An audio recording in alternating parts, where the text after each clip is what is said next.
Happy 4-day weekend, everyone. I'm going to quickly read off the answers to 13 to 22. And then I will go through each question and describe kind of how to do it if you didn't get it wrong, or just give my little 2 cents on it. So here are the answers. Number 13 is D as in dog. 14 is B as in boy. 15 is D as in dog.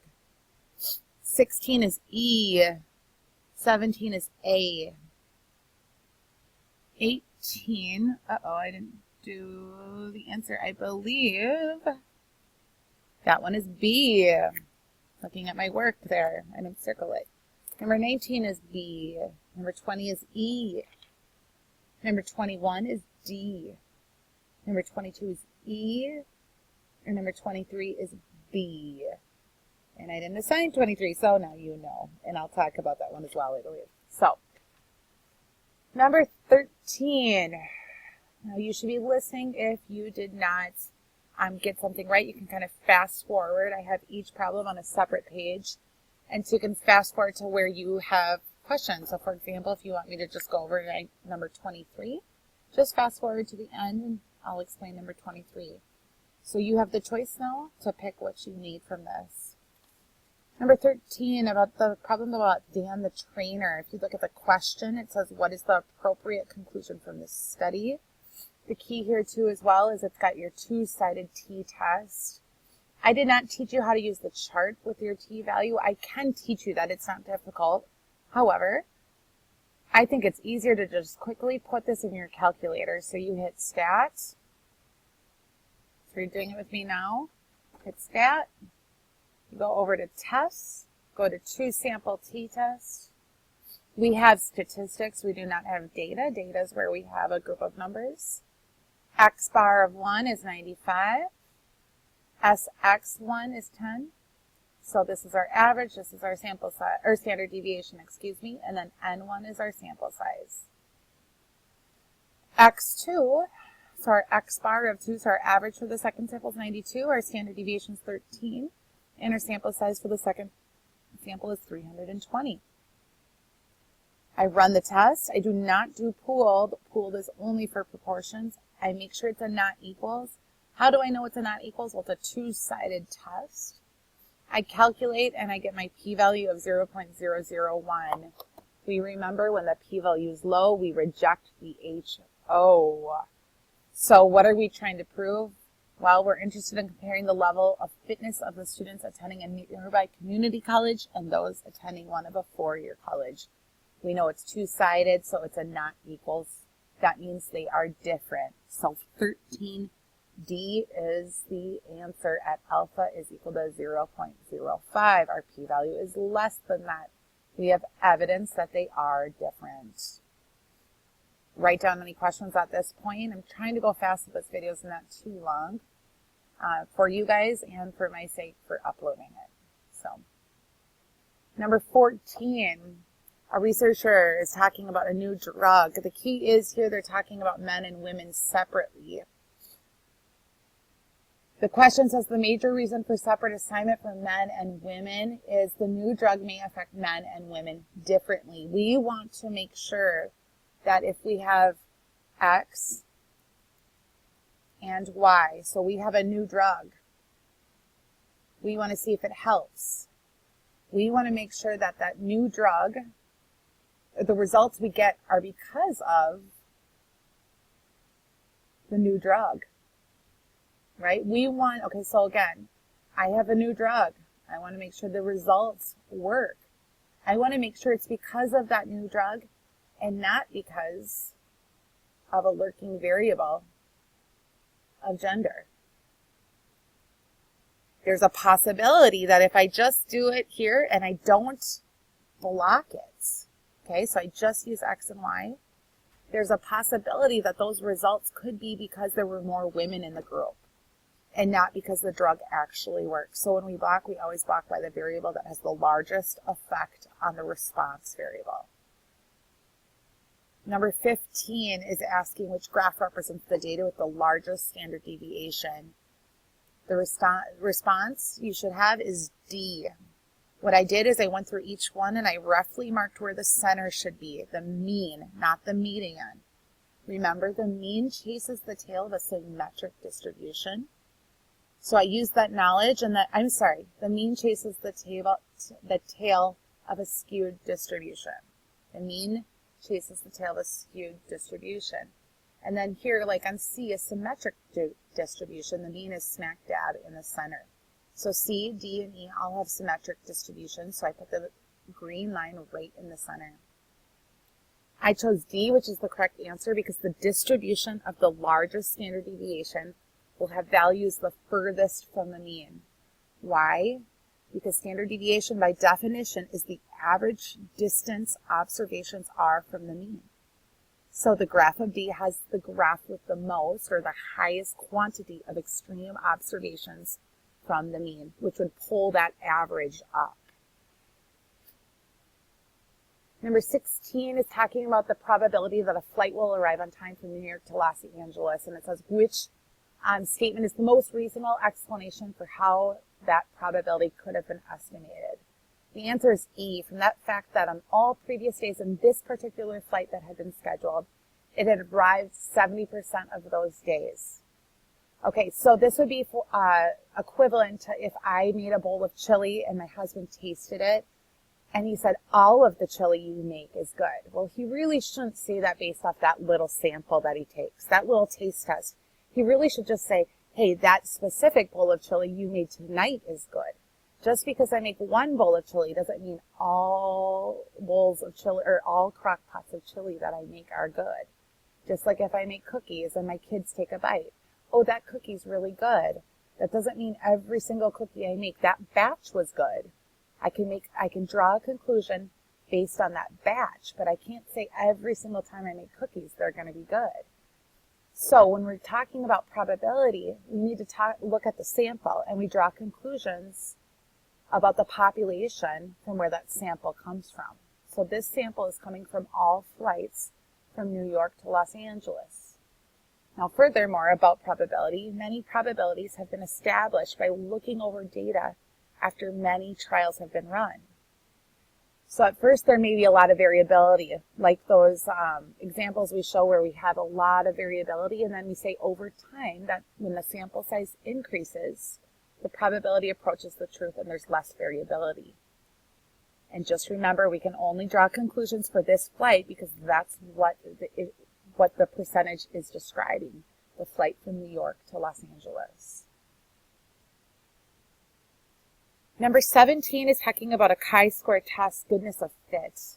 Just a friendly reminder, how do I know it's a goodness of fit? I have one variable and one sample. Chi-square for independence is where we have one sample and two different variables, and we want to see if there's a relationship. And then chi-square for homogeneity. Remember, the prefix homo means same. We're trying to see if the distributions are the same across different samples. For the chi-square goodness of fit, here are the observed results inconsistent with the expected ratio at the 5% significance level. I have not taught you how to use this chart yet. I will give you a quick lesson on it when we get back to class. If you are curious though right now, I'll give you what I can try to do in 30 seconds of a lesson. The chart, which is down below, okay. Our chi-square chart is here. I will have degrees of freedom of 3. Why? Because there's 4 categories. 4 minus 1 is 3. I want a significance level of 0.05. So I highlighted the column with 0.05, and I highlighted the column of degrees of freedom of 3. And I have 7.81 here. That's called our critical value, and I'll mark that right here on my chart. 7.81. The area to the right of the curve here, or the right of that line under the curve, so the area under the curve to the right of this line is 0.05. Our value, chi-squared, is equal to 8.04. We don't know the area to the right of this line under the curve, but we know because it is greater than 7.81, this area on the curve has to be less than 0.05. Which is why we would reject the null hypothesis and find reason to believe that it is inconsistent. Again, I'll try to give or I won't try, I will give a longer lesson on this next week. Number 18, these are one of those problems where you just have to check until you find the truth, okay? And you notice part A right away, it says, of the three attitude groups, the group with the negative attitude has the highest proportion of type A personality types. Okay, so I need to go to the attitude groups. My positive attitude group, let me highlight it. My neutral positive group, I'll get a different color.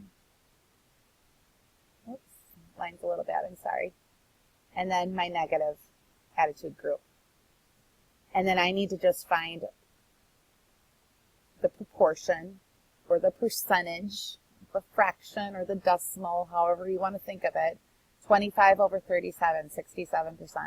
11 out of 20, 24 over 43. And you can see I have my percentages right here.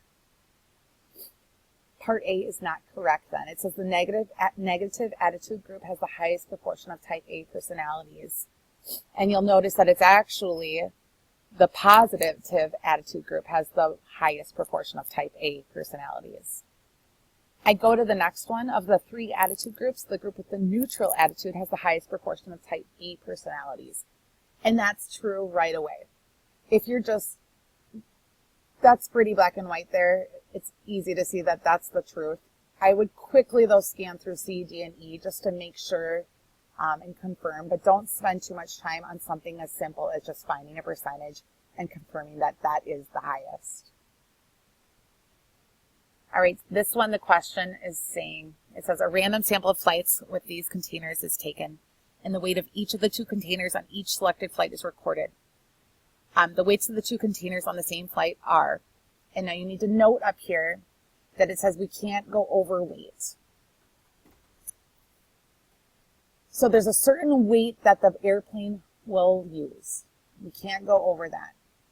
So what I did is I made an X and a Y axis, and I light to heavy, light to heavy. And if you think about it, if I have one light bag, that means I can have a heavier bag. So let's say it was 10 pounds. Was your limit? It doesn't say that, but you can think of it that way.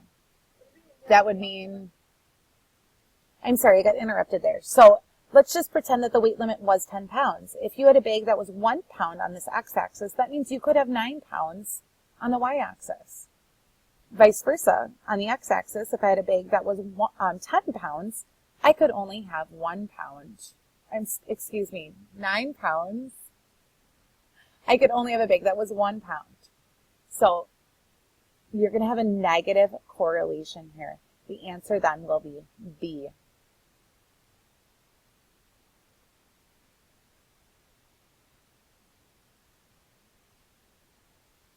The next question, which of the following is not a characteristic of a stratified random sampling? Right away, I want you to think about first semester when I talked about the Hunger Games. Okay, so an example of an SRS versus a stratified sample with the Hunger Games. A Hunger Games would be if they pulled out 2 people from the district out of 1 hat only. That's a true SRS, a true simple random sample. Every possible combination of kids could be pulled out for that Hunger Games. You could have a boy and a boy, or a girl and a boy, or a girl and a girl.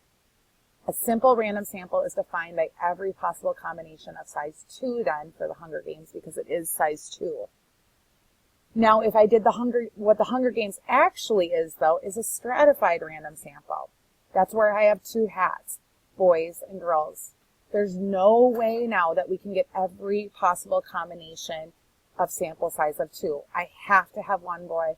I have to have 1 girl. It will never be 2. As a result, that's why E is the answer. Number 21. Number 21 is literally just checking the conditions. We're dealing with a 1 proportion confidence interval. Part A is out right away because a sample size of 30 is used for your t-scores and your t-intervals. Part B, the confidence interval is valid because each area resident was asked the same question. Well, that's good, but we don't really test that. We assume that the sample was done the right way when we do a confidence interval or a significance test. The confidence interval, because no conditions are required for constructing a large sample. Confidence interval for a proportion. Well, that's just silly. We always do conditions. Part D, the confidence interval is not valid because the quantity NP is too small. And right away, hopefully you can see that 4 out of 100, so N times P hat there will not be greater than or equal to 10.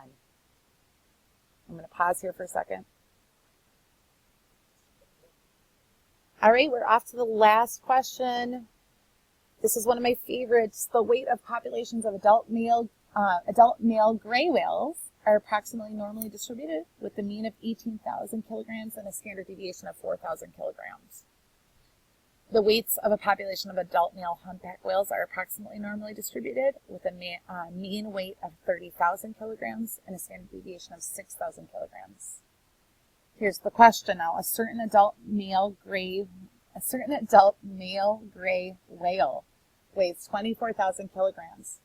This whale would have the same standardized weight, z-score, as an adult male humpback whale whose weight in kilograms is equal to which of the following? There's a lot of numbers here. You need to weed through it, and you need to know right away z-score. What acronym did I teach you? ZOMS, observation minus the mean divided by the standard deviation. We have our observation right here at 24,000. We're dealing with the male gray whale. It's a tongue twister. We go and we find the mean and the standard deviation. So we're going to find a z-score right away for the male gray whale. The z-score, observation minus the mean, 24,000 minus 18,000, all divided by 4,000 gives you a z-score of 1.5. That's not what the question is asking though. It's saying this whale would have the same standardized weight. So what weight would make it equivalent to that of a humpback whale? Okay. Well, we know we need a 1.5 because we need them to be equivalent when we standardize them. So the humpback whale has to have a z-score of 1.5. Okay. We don't know what weight will give it a z-score of 1.5, so it's equivalent to that male gray whale. But we do know that the humpback whale has a mean of 30,000 and a standard deviation of 6,000. Now all we have to do is we have to use algebra to solve for x. Let me know if you have any questions.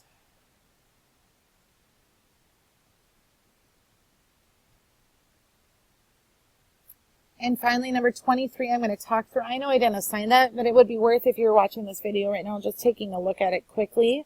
Pause the video and try it if you haven't done it already. We're wondering which of the following statements must be true about the two distributions, and I have the picture right here. And the big thing here is I always kind of talk about in statistics, variation, there's always going to be variation, but we don't want a lot of variation. And how can we control that? Well, we increase the sample size. And you can look here at the two curves. We have distribution 1 versus distribution 2. And if you draw a line down the center, they both have the same center. That center's at 10. Well, which distribution has a higher sample size? And hopefully just you can see right away, oh, that's distribution 1, because there's not as much variation. That standard deviation is going to be a lot smaller than the standard deviation for distribution 2. The distribution 2 is much more spread out. And that's why the answer on 23 is B. So just again, the key there is when you increase your sample size, you are decreasing your variability. All right, I hope you guys had a good break. And this 18-minute video, you fast forwarded to what you needed, and you didn't watch the whole thing unless you actually needed it. I also hope you took notes.